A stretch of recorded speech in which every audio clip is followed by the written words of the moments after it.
हमें किसी के ऊपर ईर्ष्या नहीं करना चाहिए किसी भी चीज़ की, क्योंकि जब मनुष्य परिश्रम करता है तभी आगे बढ़ता है। और जो व्यक्ति परिश्रम करता है, मेहनत करता है, दुनिया में वही व्यक्ति आगे बढ़ पाता है, वही व्यक्ति सक्सेस हो पाता है। तो यदि अगर आप किसी को भी बढ़ते हुए देखते हो, तो आपके मन में अच्छा विचार आना चाहिए और आप भगवान से प्रार्थना करो कि इनकी उन्नति और हो, इनके घर में धन और आए। ये जितनी मेहनत कर रहे हैं इससे और दुगना मेहनत करें तो इनके पास और दुगना हो जाए। यदि अगर हमारे मन में इस तरह के विचार आएंगे तो एक दिन भगवान हमारे भी घर में वैसा ही होगा जैसा हम दूसरों के लिए सोचते हैं। और लेकिन आजकल लोग कुछ उल्टा ही सोचते हैं कि जो व्यक्ति आगे बढ़ता है तो कुछ लोग उसकी टांग पकड़ के खींचते हैं नीचे की ओर कि ये व्यक्ति आगे ना बढ़ पाए, ऊंचा ना हो जाए, उससे घृणा करने लगते हैं।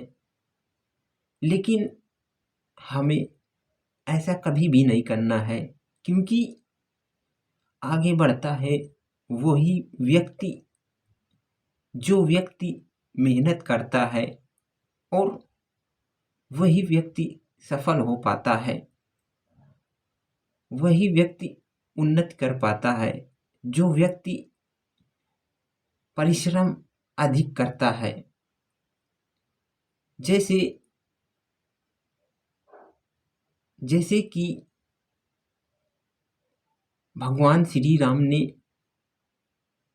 वो भगवान श्री राम तो एक साधारण मानव थे जिन्होंने अपने माता पिता का आदेश माना और वन गए, और वन में जा कर के 12 वर्ष व्यतीत किया और इतना संघर्ष झेला। उनकी पत्नी भी उनसे छिन गई, तब भी उन्होंने इतना क्रोध नहीं किया। ऐसे ही यदि अगर हम धर्म के रास्ते पर चलते रहेंगे तो एक दिन हमें सफलता जरूर मिलेगी और हमारे हाथ में सफलता जरूर आएगी। क्योंकि भगवान श्री राम तो साधारण मानव थे, वो एक राजकुमार के बच्चे थे। इसके बाद भगवान श्री राम का राज तिलक होने ही वाला था, लेकिन कहते हैं कि विधि के विधान को कोई नहीं जान पाता। कब कितने समय क्या हो जाए वो हमारे हाथ में नहीं है। हमको पहले से कुछ नहीं मालूम चलता कि हमारे साथ में कब क्या होने वाला है। तो भगवान श्री राम का राज तिलक होने ही वाला था। वैसे ही मंथरा ने कैकेयी को भड़का दिया और बोला कि श्री कि राम का राज तिलक होने वाला है और तेरा बेटा ननिहाल में बना है।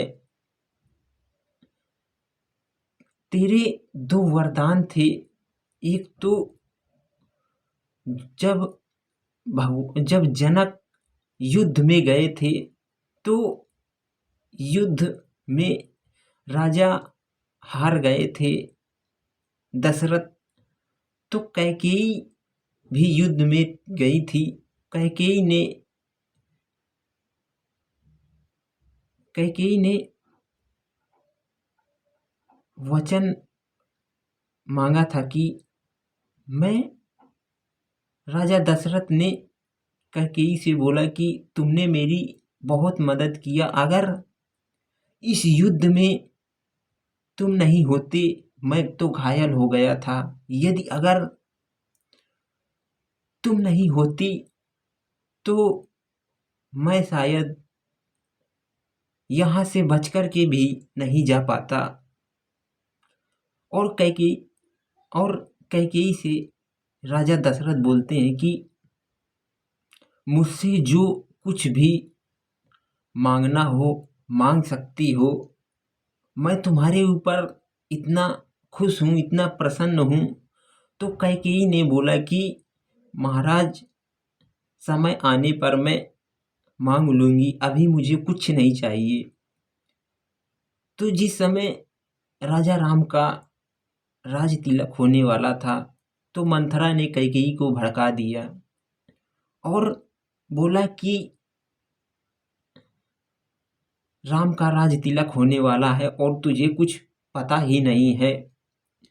कैकेयी को काफी बोला और कैकेयी फिर राजा दशरथ से बोला कि मुझे 2 वर मेरे वापस चाहिए।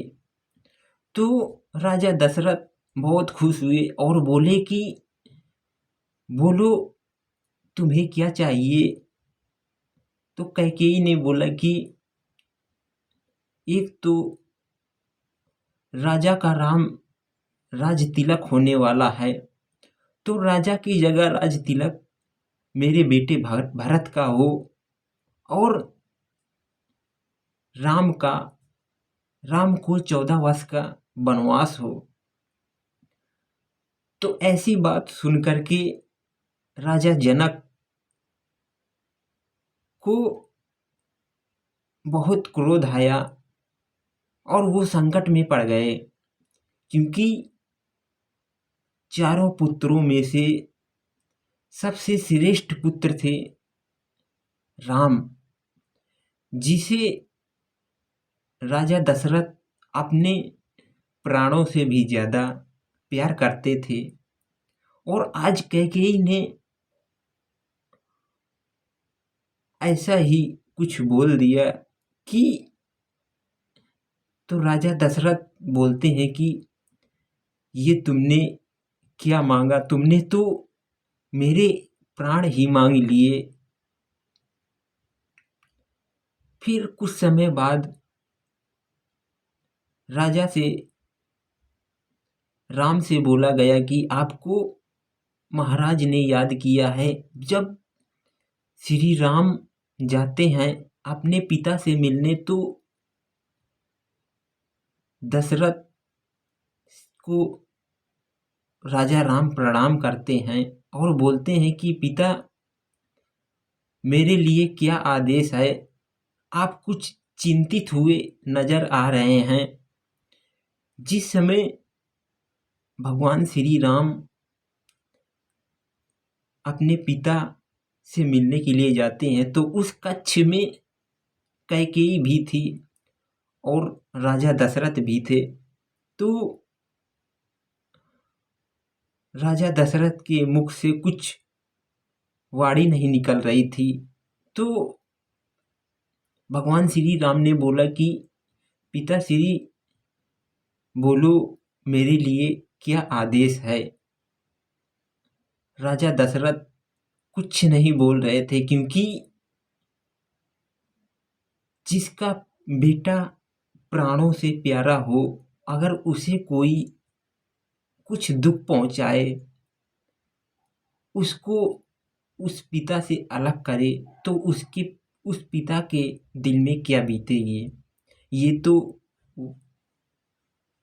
वही पिता ही जान सकता है और कोई नहीं जान सकता। तो जिस समय भगवान श्री राम अपने पिता से बोले कि पिताजी मेरे लिए क्या आज्ञा है, राजा दशरथ के मुख से कुछ वचन नहीं निकल पा रहे थे। माता कैकेयी ने बोला कि इनकी क्या बात करने की इच्छा है, इनका कहने का तात्पर्य क्या है, इनका क्या दुख है, मैं तुम्हें बताती हूँ। कैकेयी ने बोला कि राम, मेरे दो वरदान थे जो मैं वरदान आज महाराज जी से मांग लिए हूँ। राजा भगवान श्री राम बोलते हैं, माता वो दो वरदान क्या थे, जरा मुझे भी बताओ। कैकेयी राम से बोलती है कि एक तो जो राम को राज्य मिला है वो राज्य भरत को दिया जाएगा और राम को 14 वर्ष का वनवास होगा। भगवान श्री राम प्रसन्न हुए और बोले कि बस इतनी सी बात के लिए हमारे पिताजी हमसे नाराज थे, इसमें राज्य देने की बात क्या है, मैं तो अपने भरत को इतने प्यार से राज्य दे दूंगा कि मुझे किसी को कुछ कहने की आवश्यकता ही नहीं है। मुझे राज्य नहीं चाहिए, मैं तो अपने छोटे भाई को प्यार से ही राज्य दे दूंगा। और वन जाने की बात रही तो वो तो कोई मेरे पुनर्जन्म के भाग थे जो मुझे मेरे पिता और माता दोनों की आज्ञा का पालन मिला। जो मुझे अवसर मिला मैं उसके लिए बहुत ही खुश हूँ। और भगवान श्री राम वन को जाने के लिए तैयारी करते हैं। तभी तभी लक्ष्मण के कान में कुछ आवाज सुनाई देती है कि मेरे भैया को दो वचन मिले हैं कि एक तो उनका राज्य तिलक कल होना था और वो वन जाने की तैयारी में हैं। तो लक्ष्मण अपने भैया राम के पास आते हैं और बोलते हैं, भैया ये मैं क्या सुनने को पा रहा हूँ, क्या पिताजी आपको वन भेज रहे हैं और आपका सिंहासन छीन लिया है। भैया मुझे आपके चरणों की सौगंध, मैं ऐसा कभी भी नहीं होने दूंगा। मैं शायद महाराज को मालूम नहीं होगा कि जब तक उनका लक्ष्मण है तब तक मेरे भैया को कोई भी कष्ट या दुख नहीं पहुंचा सकता है। उनके लिए महाराज की इतनी सारी सेना लक्ष्मण के लिए काफी है। और भैया मुझे आपकी चरणों की सौगंध, मैं सारी सेना को परास्त कर दूंगा और मैं ऐसा कभी भी नहीं होने दूंगा। भगवान श्री राम बोलते हैं कि लक्ष्मण ऐसा कुछ नहीं है, मैं वन जाने के लिए स्वयं अपने आप ही निर्णय लिया हूँ। लक्ष्मण बोलते हैं कि भैया ये आप क्या बोल रहे हैं,